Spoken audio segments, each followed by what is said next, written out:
An environmentalist typically looks like an older white guy with glasses and crazy hair out in the woods by himself looking at wildlife.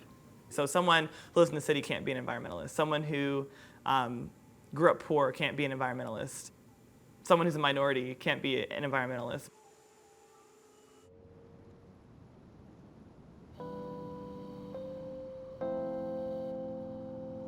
So there was not a lot of green space at all in Philadelphia where I grew up, but there was a side of my house. So there was, my house was made of brick, and on the side of my house there would be slugs. And I would always go to the same spot every day to look at the slugs. And that's all the wildlife that I could identify and recognize, in a 3-block radius, but I would go outside and check on the slugs every day. And that was kind of like my one piece of nature that I could reliably go back to and monitor and, watch changes and, watch populations grow and shrink based on temperature, based on time of day, based on weather. I had never been to the zoo in my life before I was 18. And so I did an internship in education at the zoo, and I realized how ridiculously passionate I was. And I didn't know that until I was taught.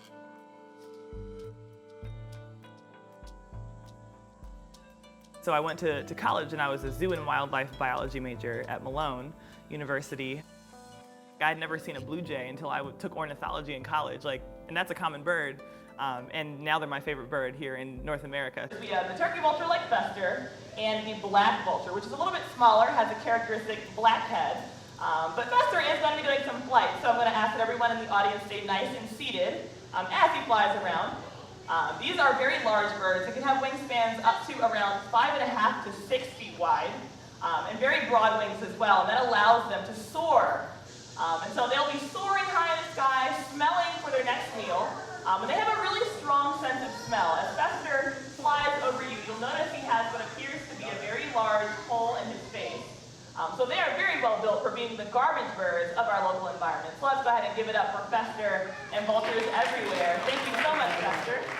All right, Wilbur, where you at? Just you. Hi, bud. Okay. All right.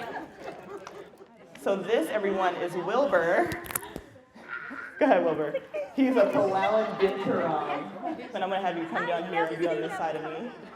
Oh my gosh. You come right out. These are, like I said, found in the rainforest of Asia. But when Wilbur is eating fruits and veggies that have seeds in them, as he's eating, as you can see, he's a pretty messy eater. As you found out, food is dropping out of his mouth when he eats. It's amazing that we can worship God in different ways and see different things that God has created. So I challenge each and every one of you all, get out to nature, go out and see some different things. There's some awesome things in the world that you can see, not just in Tennessee, but just in the whole wide world. Amen.